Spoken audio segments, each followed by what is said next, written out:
The truth crashed down like shattered glass. A simple janitor's words, "I'm your father," destroyed everything Marcus thought he knew.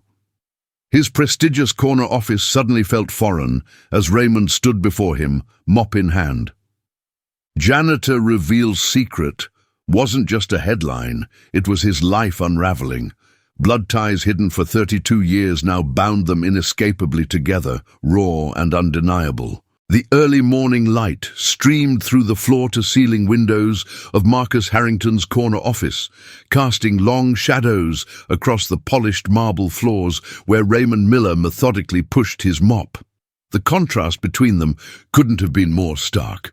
One man in a tailored Armani suit worth thousands, preparing for a board meeting that would determine the future of hundreds of employees, while the other wore faded blue overalls with a name tag that most never bothered to read. Raymond had been invisible in these halls for nearly 7 years, watching, waiting, gathering courage with every silent pass of his mop across floors that cost more than he'd earn in a lifetime. He knew every crack in the marble, every smudge on the glass that separated the world of wealth from the world of work, just as he knew the lines on his son's face that had formed over 32 years of separation. Marcus barely noticed the janitor as he paced the length of his office, rehearsing the presentation that would cement his reputation as the most formidable CEO in Manhattan's competitive financial district. Numbers and projections filled his mind, calculations of profit and expansion that had defined his existence since graduating from Harvard Business School, with honors that his adoptive father had proudly displayed in the study of their Southampton estate. His coffee had grown cold on the edge of his desk, forgotten in the frenzy of last-minute preparations, just as he had forgotten to call his mother on her birthday yesterday, something his assistant had reminded him of twice before he dismissed the thought as something to handle later when the deal was done and the contracts were signed. Success had always been his singular focus, the driving force behind every decision, every sacrifice, every relationship formed and discarded when no longer advantageous.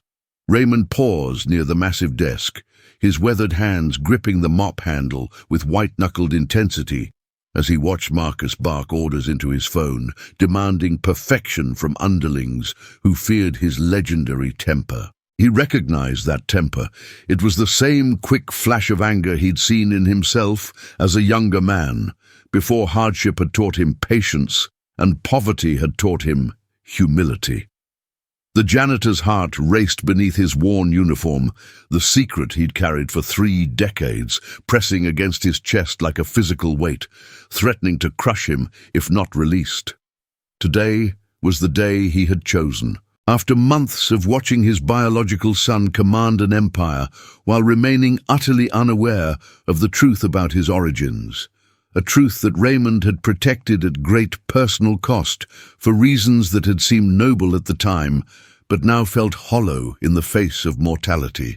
The cleaning cart squeaked slightly as Raymond positioned it near the doorway, a small sound that would normally go unnoticed. But today it caused Marcus to glance up with irritation, his piercing gaze falling on the janitor for perhaps the first time, despite the man's years of service. "I need the room," Marcus stated flatly, assuming Raymond would scurry away as all service workers did when dismissed. But something in the older man's stance, a newfound rigidity in his shoulders, made the billionaire pause. Raymond didn't move toward the door, but instead reached into his pocket and withdrew a faded photograph, its edges worn from years of handling, the colors dimmed by time, but the image still clear enough. A young woman holding a newborn, her smile radiant despite the hospital surroundings, and beside her a much younger Raymond, his face filled with a mixture of pride and anguish that would become the defining emotional paradox of his existence. "Mr. Harrington," Raymond began, his voice steadier than he'd expected, years of rehearsing this moment in his mind, finally culminating in this intersection of 2 worlds that were never meant to collide. I've waited a very long time to speak with you about something important, something that will change everything you believe about yourself and your life." The photograph trembled slightly in his outstretched hand, a tangible bridge between past and present, between truth and illusion, between father and son who shared blood but not history. Marcus stared at the janitor with growing confusion that quickly shifted to annoyance. The board meeting minutes away, and this unexpected interruption threatening his carefully constructed schedule. Unaware that the next words from this seemingly insignificant man would collapse the foundations of his identity more thoroughly than any failed business venture ever could. 32 years ago, I held you in my arms for exactly 17 minutes before signing the papers that gave you to the Harringtons.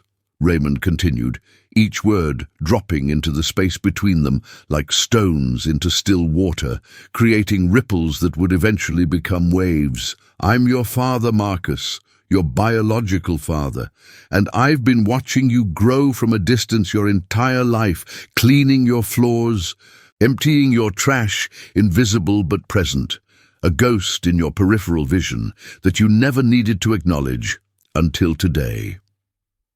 The air in the luxurious office seemed to crystallize, becoming sharp and brittle as the words hung between them, transforming the space into something unrecognizable despite its familiar trappings of wealth and power.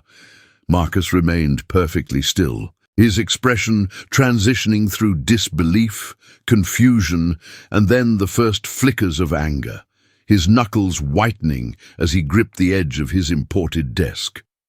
The city skyline behind him, once a testament to his conquest of Manhattan's financial world, now seemed like a hollow backdrop to the human drama unfolding in harsh, fluorescent light. The photograph in Raymond's outstretched hand became the focal point of the room, a small rectangular window into a past that Marcus had never questioned, had never been given reason to doubt, had accepted as the foundation upon which he had built an empire of achievements and acquisitions.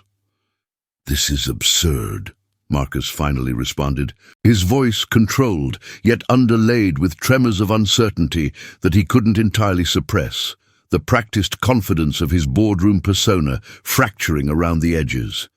"Whatever game you're playing, whatever angle you're working, it ends now before I have security remove you from the building permanently."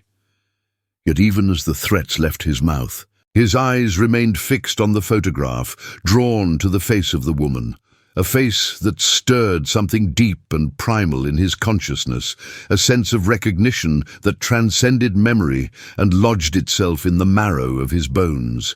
His adoptive mother, Eleanor Harrington, with her perfect posture and perpetually disappointed gaze, bore no resemblance to this radiant young woman whose eyes seemed to reach across decades with an unspoken message of love and regret. Raymond didn't retreat or cower as so many did when faced with Marcus's intimidation tactics. Instead, he placed the photograph gently on the desk's polished surface, alongside a folded document that had begun to yellow with age. "Your birth certificate, original and unaltered," he explained, his voice gaining strength from the simple truth of his words, from the release of secrets kept too long in darkness. "Your mother's name was Sarah Collins. She was a kindergarten teacher with a laugh that could make flowers grow in concrete. And she died when you were 6 months old from complications that the doctors couldn't explain to me in words I could understand."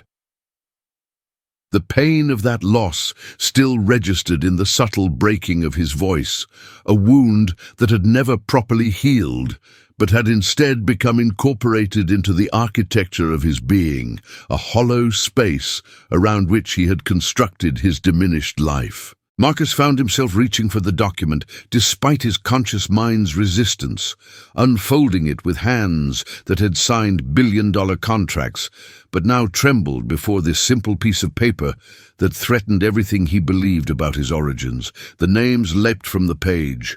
Mother, Sarah Collins; father, Raymond Miller, official and irrefutable.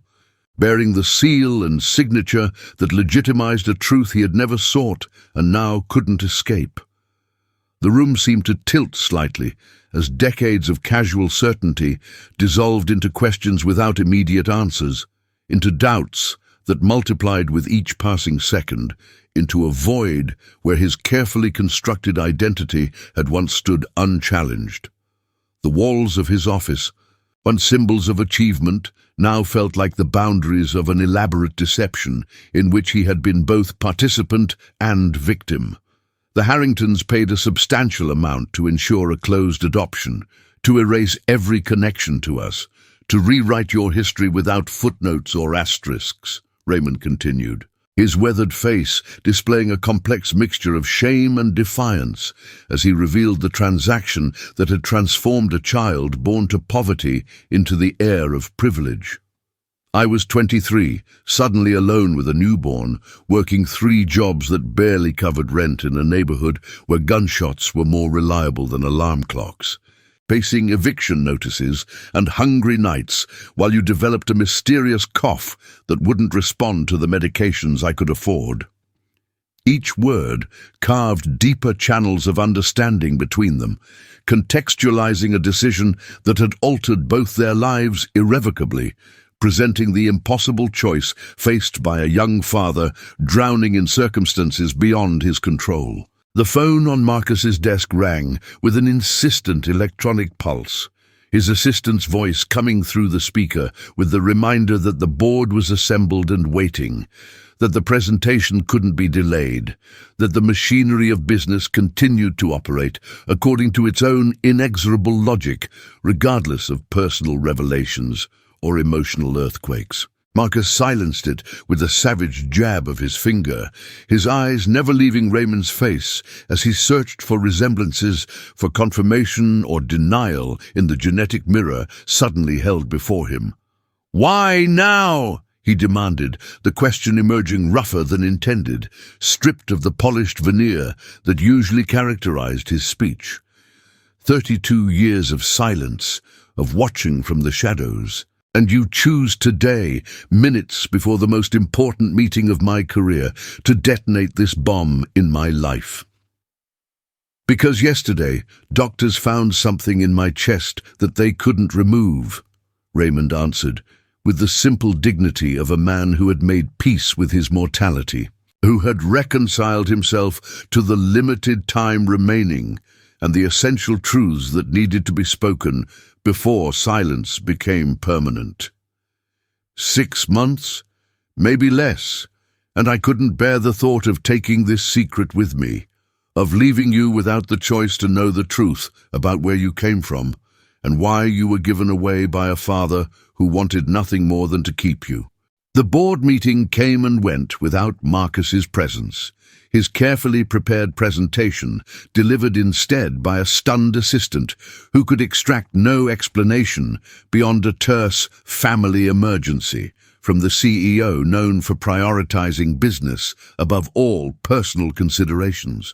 The corner office had become a confessional space, the hours stretching and compressing as decades of separation collapsed into urgent conversation, into questions that begged for answers before time ran out for both revelation and reconciliation.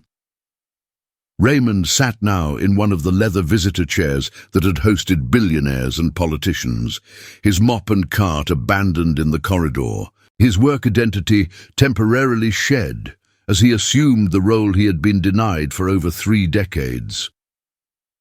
The afternoon sun cast long shadows across the room, physical manifestations of the emotional penumbra that surrounded this unexpected reunion of father and son bound by blood, but separated by circumstance and choice. "She loved butterflies," Raymond explained, his rough hands cradling a cup of expensive coffee that Marcus had ordered for them both, a small hospitality that acknowledged the shift in their relationship from invisible service worker to someone worthy of consideration. "Your mother collected them. Drawings, photographs, little glass figurines that she'd find at thrift stores and garage sales, treasures hidden among other people's discards.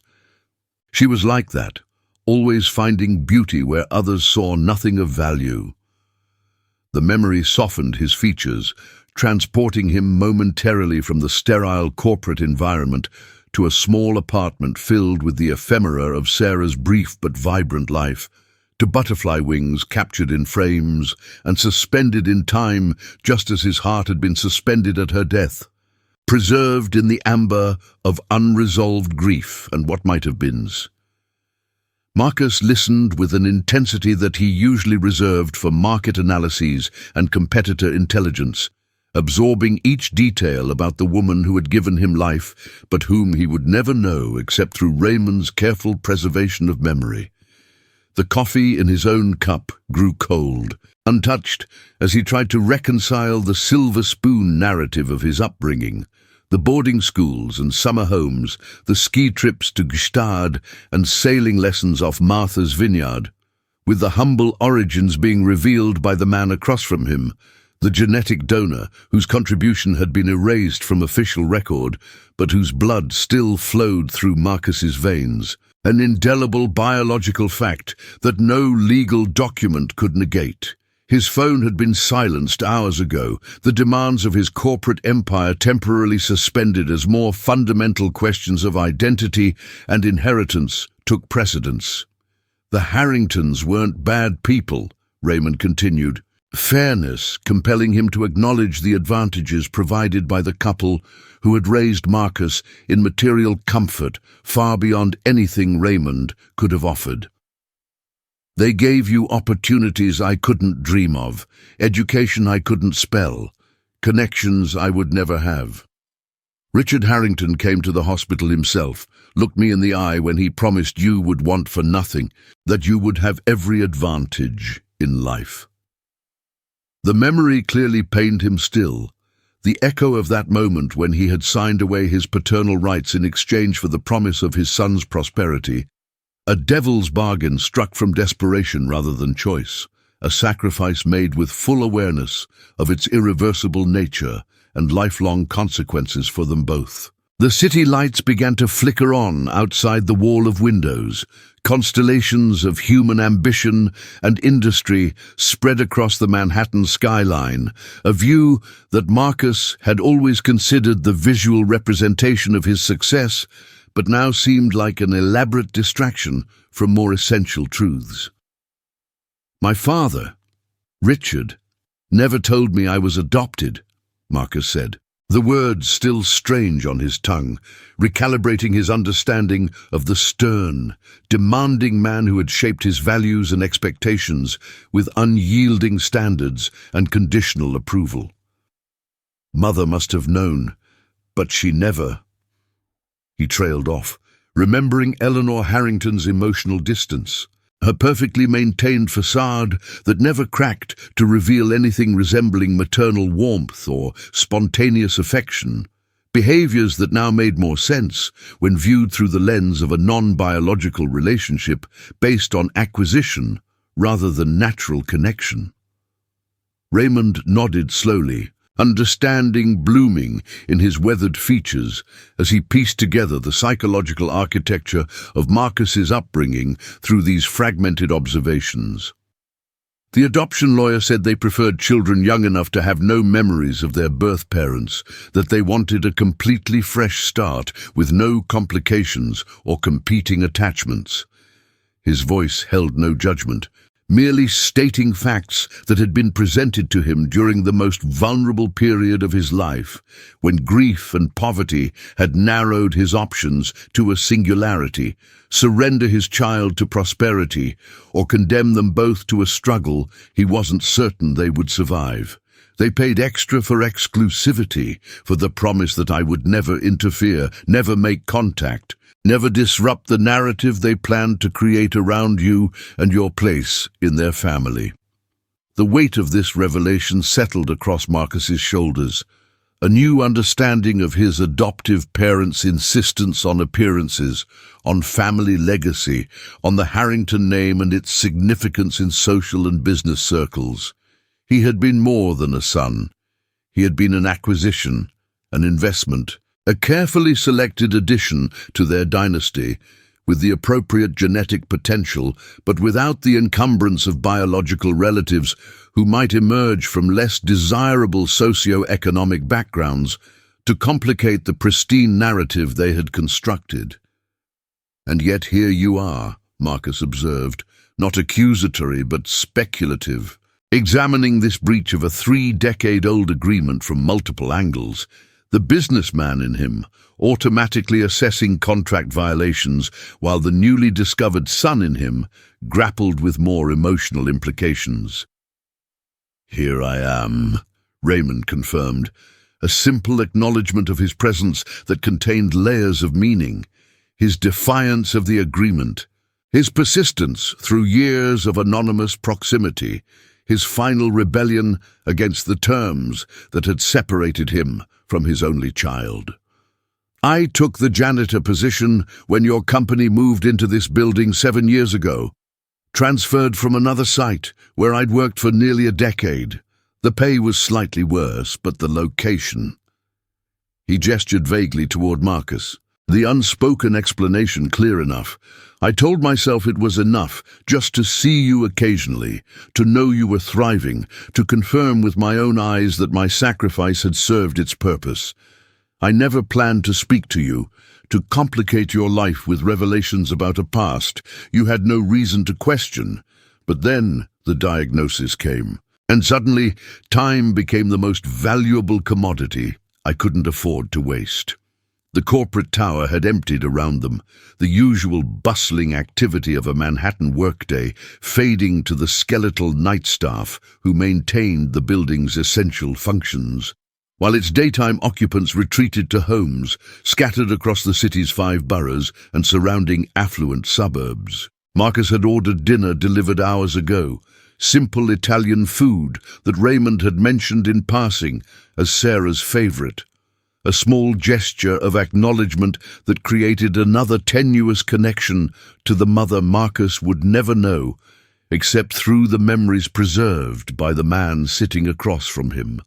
The remains of their meal lay abandoned on the conference table, the expensive wine Marcus had selected untouched by Raymond, who had chosen water instead, explaining with uncomfortable casualness about the medications that prohibited alcohol, another reminder of the limited time frame in which their newfound relationship would exist. "I have photographs," Raymond said, reaching into his janitor uniform to remove a slim envelope that had been kept close to his heart throughout the day's revelations.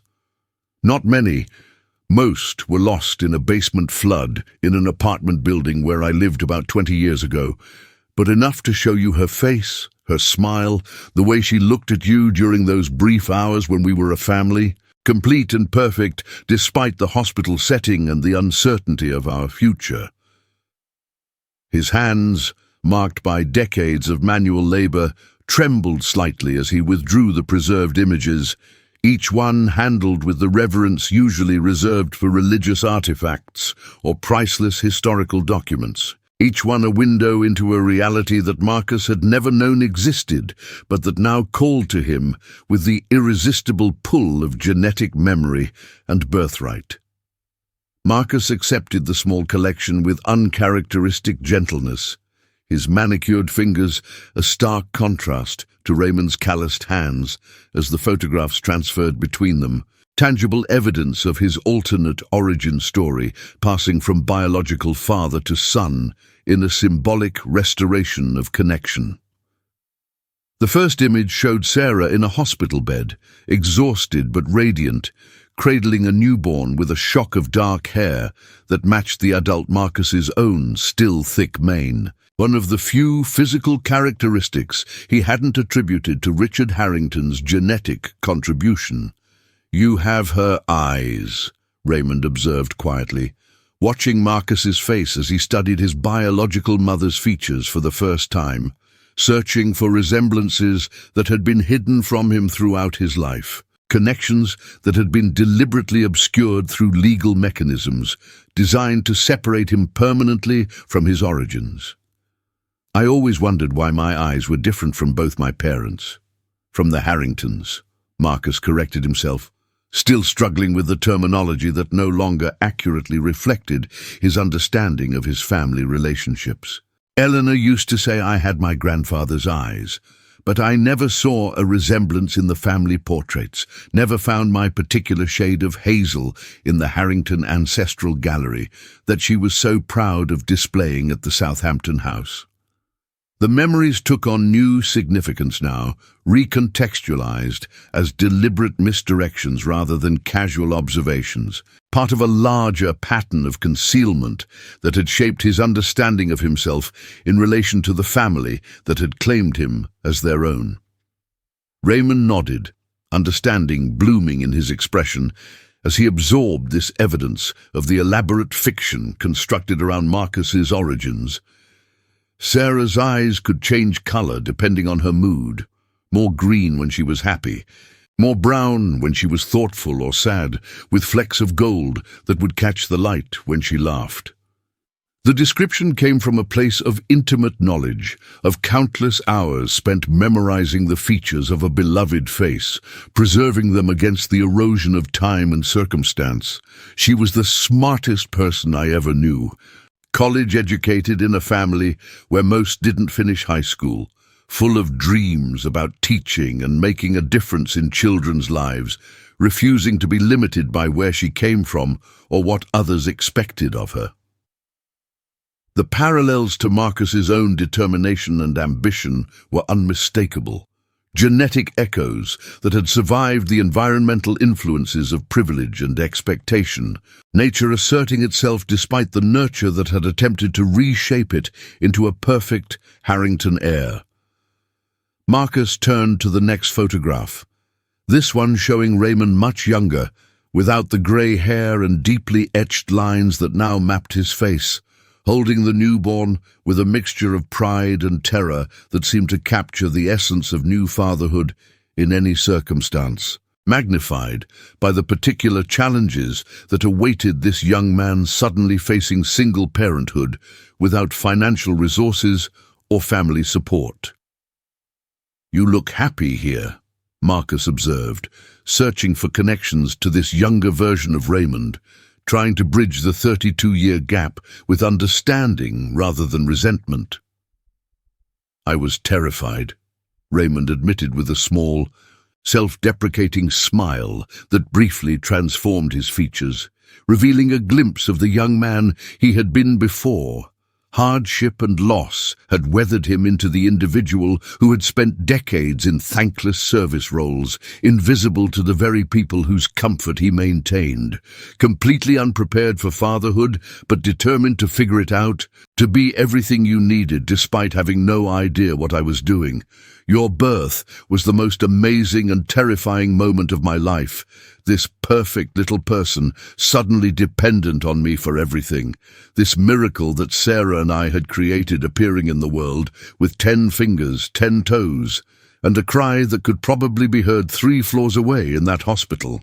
Marcus turned to the final photograph, this one showing all 3 of them, Sarah in the hospital bed, Raymond beside her, both looking down at the newborn cradled between them.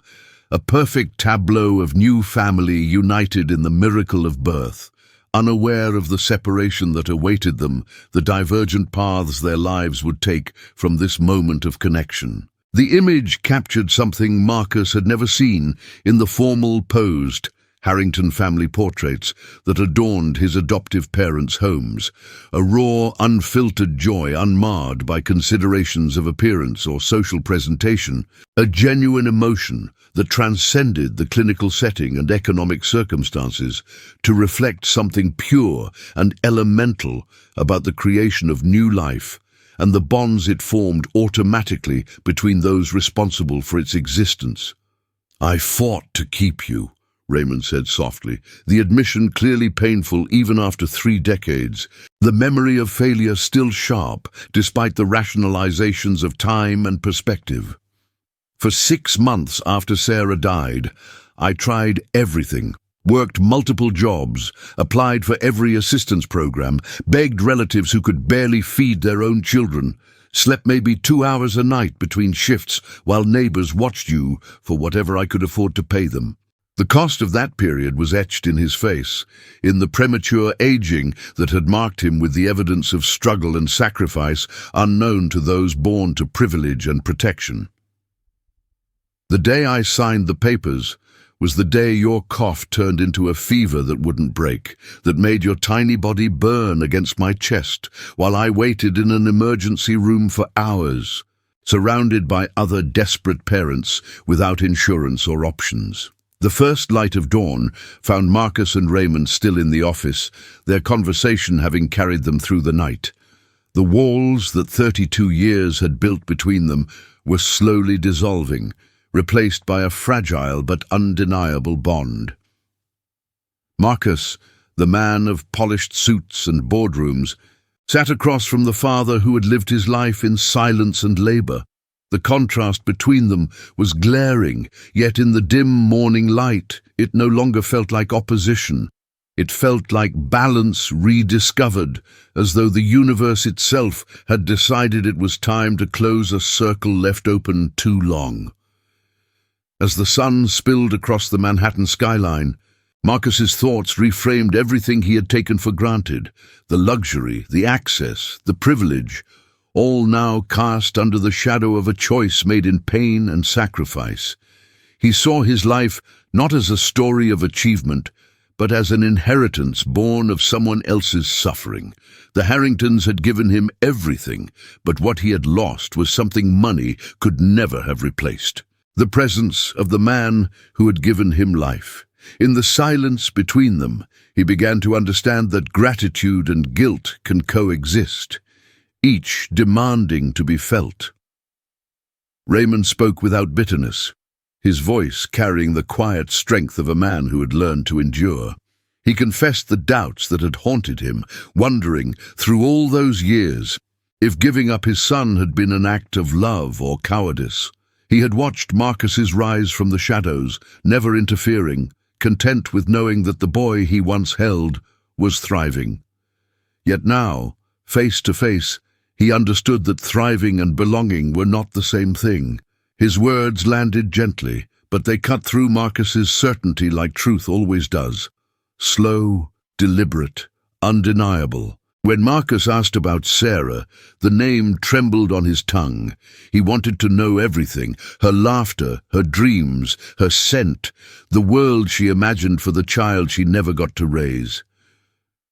Raymond's eyes softened as he spoke of her, a woman of fierce intellect and tender heart, who read Emily Dickinson aloud to her unborn son as if poetry could shape destiny. Through his words, Marcus began to see her, not as an abstract figure, but as the pulse beneath his own existence. It was the first time he had ever truly felt her presence, and the ache that came with it was both unbearable and sacred. The sterile opulence of the office now felt grotesque, its perfection hollow.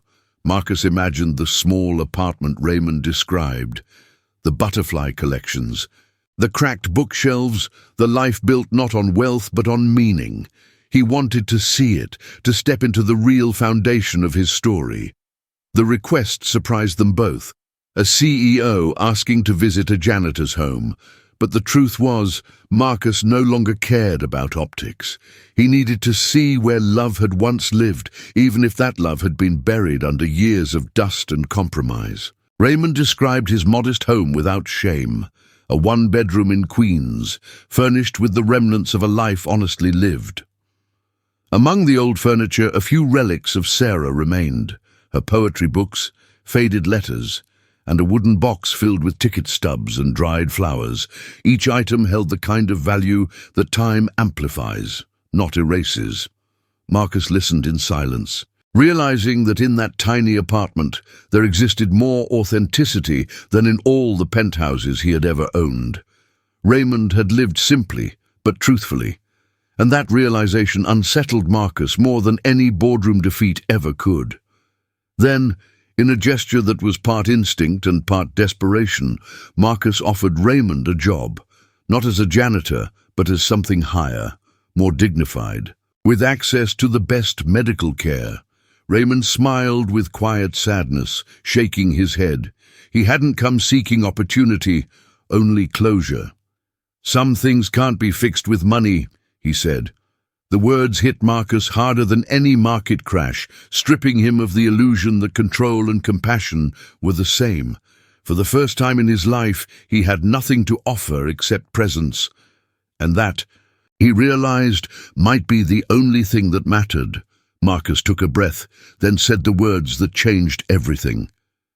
"Not as an employee, as my father." It was awkward and raw, but true. Raymond looked at him, really looked, and the years seemed to fade from his face. In that instant, they stopped being symbols of two different worlds. They were simply a father and son, trying to reclaim something that had always belonged to them. No title, no contract, no blood test could make it more real than the silence that followed, a silence thick with forgiveness. When Raymond mentioned Richard Harrington, Marcus didn't flinch.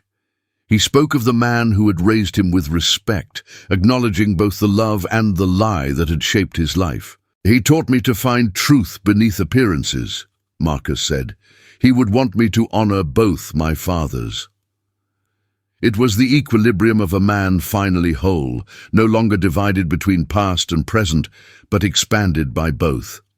Raymond nodded, recognizing in that answer a wisdom money couldn't teach, the ability to hold two truths without letting either destroy the other. As the first employees arrived, the rhythm of the office returned. Footsteps, phone calls, the hum of ordinary life resuming. Yet something irreversible had shifted. Marcus extended his hand across the desk, the gesture formal and tender all at once. "My father," he said, the words heavy and right. Raymond took his hand with a strength that belied his illness, eyes glistening with a pride 32 years in the making. "My son," he whispered. The morning sun poured over them, erasing hierarchy and history alike, and in that golden light, amid the quiet hum of a waking city, two lives, once broken by circumstance, finally came home to each other.